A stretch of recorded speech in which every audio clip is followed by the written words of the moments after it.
Hello बच्चों, good morning. Part 2 स्वर्ण का हमने पढ़ लिया और इसके प्रश्न उत्तर भी हमने शुरू कर लिए थे। ठीक है ना। प्रश्न संख्या 1 ये हमने कर लिया था और प्रश्न संख्या 3 तक कल हमने प्रश्न उत्तर किए थे। ठीक है ना। आज प्रश्न संख्या 4 प्रकृति प्रत्यय संयोगम कुरुत, यहाँ से हम अपना काम शुरू करेंगे। ठीक है। तो इसमें जैसे सबसे पहले दिया है हस प्लस श्रित प्रत्यय। ठीक है ना। श्रित प्रत्यय, तो हस के साथ श्रित प्रत्यय लगाएंगे तो क्या बनेगा? हसन। कौन सा शब्द बनेगा? हसन। फिर इसके बाद है भक्ष श्रित। ठीक है ना। भक्ष श्रित, तो जहाँ पे ये नीचे हलंत लग जाता है तो वो आधा अक्षर ही, आधा वर्ण ही कहलाता है। ठीक है। तो भक्ष प्लस श्रित भक्षयन, कौन सा शब्द बनेगा इससे? भक्षयन। फिर है वी प्लस लोक्र प्लस ल्यप प्रत्यय। ठीक है। यहाँ पर धातु कौन सी है? लोक, और उपसर्ग वी उपसर्ग है और ल्यप प्रत्यय, तो इससे कौन सा शब्द बनेगा? विलोक्य। ठीक है। जब ल्यप प्रत्यय जुड़ती है तो पीछे शब्द में क्य लग जाता है। ठीक है। तो विलोक्य। फिर है नी उपसर्ग है, फिर क्षिप प्लस ल्यप प्रत्यय, तो ये क्या हो जाएगा? निक्षिप्य। क्या हो जाएगा? निक्षिप।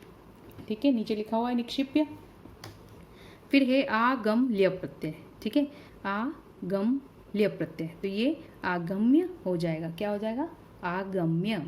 फिर है दृश्य धातु और कृत्वा प्रत्यय, तो ये दृष्टवा हो जाएगा। क्या हो जाएगा? दृष्टवा। ये हो जाएगा दृष्टवा। फिर है शी कत्वा। ठीक है ना। शी प्लस कत्वा, कत्वा प्रत्यय लगे तो ये हो जाएगा शायित्वा। क्या हो जाएगा? शायित्वा। फिर है वृद्ध प्लस टाप। ठीक है।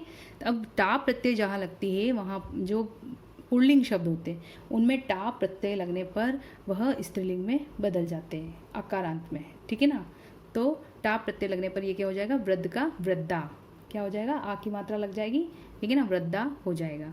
फिर है सुत प्लस टाप, तो ये क्या हो जाएगा? सुता। अब है लघु और तमप प्रत्यय। ठीक है ना। लघु के साथ तमप प्रत्यय है तो ये लघुतम हो जाएगा। ठीक है। तो इस तरीके से आपको ये प्रत्यय जोड़कर और ये शब्द बनाकर लिखने हैं। ठीक है। अब पीछे जो प्रश्न था उसमें हमने क्या किया था? प्रत्यय को अलग कर जोड़कर लिखा था। ठीक है ना। और इसमें हमें प्रत्यय अलग करके लिखनी है। ठीक है। तो प्रकृति प्रत्यय विभागम कुरुत। ठीक है। प्रकृति और प्रत्यय अलग करके लिखना है। इसमें से धातु शब्द और प्रत्यय जो है अलग करना है। तो यहाँ पे ये सारे शब्द लिखे हुए हैं। हसंतम, रोदितुम, मृदा, भक्षयन, दृष्ट्वा, विलोक्य, निक्षिप्य, आगत्य, शायित्वा, सुता, लघुतम। ठीक है। अब इनका हमें इसमें से धातु शब्द अलग करने हैं और प्रत्यय अलग करनी, तो मैं हम यहीं से उत्तर से ही देखते हैं।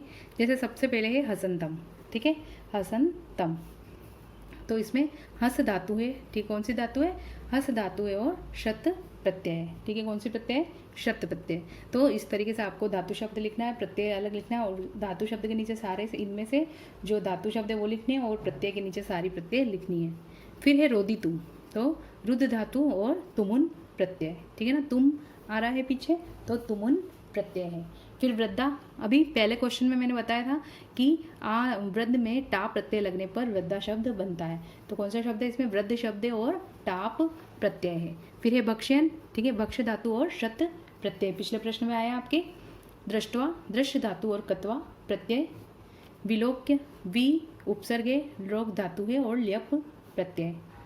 निक्षिप्त में नी उपसर्ग है, शिप धातु है और ल्यप प्रत्यय है। आगत्य, ठीक है, इसमें आ उपसर्ग है, गम धातु है और ल्यप प्रत्यय है। ठीक है ना। तो ये आगत्य बन जाएगा। फिर है शयित्वा, तो इसमें शी धातु और कत्वा प्रत्यय है। सुता, सत धातु शब्द और टाप जो है इसमें प्रत्यय लग जाएगी। ठीक है। फिर लघुतमम, तो लघु जो है वो शब्द है और तमप जो है वो प्रत्यय लग जाएगी। ठीक है। तो इस तरीके से आपको इसमें से शब्द और धातु अलग छांटनी है और प्रत्यय अलग छांट कर लिखनी है। ठीक है। फिर इसके बाद छठा प्रश्न, अधोलिखितानि कथनानि कह का कम काम च कथयति। ठीक है। निम्नलिखित कथनों को कौन व किससे कहता है? ठीक है। कौन कहता है और किससे कह रहा है, तो वो उसके सामने लिखना है। जैसे कि हम हिंदी में लिखते हैं ना, किसने कहा, किससे कहा, वही। तो पहला है पूर्व प्रातराश क्रियाताम, पूर्वम प्रातराशः क्रियाताम, यानी कि पहले नाश्ता करते हैं। तो किसने कहा, स्वर्णकाक, ठीक है, किसने कहा था, सोने के कौवे ने कहा था ना, स्वर्णकाक ने। और किससे कहा था, उस विनम्र बालिका से कहा था, ठीक है, किससे कहा था, जो पहली वाली वृद्धा औरत थी उसकी बेटी से कहा था। तो हम क्या लिखेंगे यहाँ, विनम्रा बालिका, ठीक है। पहले वाले में क्या आ जाएगा, स्वर्णकाक, और कम काम, तो विनम्राम बालिकाम। फिर दूसरा है सूर्या तपे तंदुलान खगेभ्यो रक्ष, ठीक है, धूप में रखे हुए चावलों को की पक्षियों से रक्षा करना। तो किसने कहा था, प्रथमा माता, पहली माता ने कहा था। और किससे कहा था, प्रथमा बालिका से, ठीक है ना, पहले वाली बालिका से कहा था। फिर है तंदुलान माँ भक्षय, ठीक है, तंदुलान माँ भक्षय, किसने कहा था, प्रथमा बालिका, पहली बालिका ने कहा। और किससे कहा, स्वर्ण काकम, सोने के कौवे से कहा। अहम तुभ्यम तंदुल मूल्यम दास्यामी, मैं तुम्हें चावलों का मूल्य दे दूंगा, किसने कहा, स्वर्ण काक ने कहा। और किससे कहा था, प्रथमा बालिकाम, यानी पहली बालिका से कहा। भो नीच काक अहम आगता महम तंदुल मूल्यम प्रयच, ठीक है, ये किसने कहा था, द्वितीय बालिका ने, दूसरी लड़की ने कहा था। किससे कहा था, स्वर्ण काकम, यानी कि सोने के कौवे से कहा था। तो इस तरीके से आपको ये कथन लिखना है, पूरा वाक्य लिखना है। फिर कम कहा, कम काम, ठीक है ना, यानी किसने कहा और किससे कहा, इस तरीके से लिख के इनके नीचे ये सारे वाक्यों के सामने लिखते चले जाना है, ठीक है।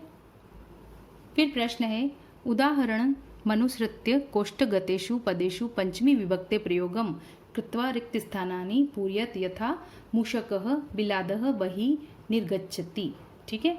तो ये जो शब्द दिए गए हैं, कोष्ठक में शब्द दिए गए हैं, उसमें से क्या करना है कि पंचमी विभक्ति लगाते हुए, उसको पंचमी विभक्ति का प्रयोग करते हुए उसको पूरा करना है। जैसे कि यहाँ पर बिल शब्द दिया हुआ है और यहाँ पर बिल का क्या हो गया, बिलाद, मूषक बिलाद बही निर्गच्छति, यानी मूषक जो है वो बिल से बाहर गया, ठीक है।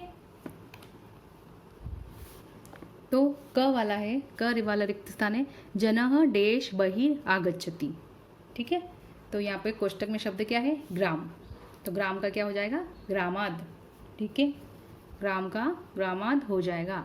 फिर है नद्यः, तो यहाँ शब्द है पर्वत, तो नद्य पर्वत नद्य पर्वताद निसरंती, ठीक है ना, नद्यः पर्वताद निसरंती, यानी कि नदियाँ जो होती है वो पर्वतों से निकलती है। फिर है तीसरा शब्द वृक्ष, तो यहाँ पे क्या आ जाएगा, यहाँ पर आ जाएगा वृक्षात, ठीक है, क्या आ जाएगा, वृक्षात, ये वृक्षात पत्राणि पतंती, वृक्षों से पत्ते गिरते हैं, तो यहाँ क्या आ जाएगा, वृक्षात पत्राणि पतंती। फिर है बालकः सिंह विभेति, तो सिंह की जगह क्या आ जाएगा, सिंहात, यानी कि शेर से डरते हैं, सिंहात यानी शेर से डरते हैं, तो यहाँ पर शब्द क्या आ जाएगा, सिंहात। ईश्वर क्लेश त्रायते, तो यहाँ पर क्लेश का क्या बन जाएगा, क्लेशात, ठीक है, क्या बन जाएगा, क्लेशात। ईश्वरः क्लेशात त्रायते।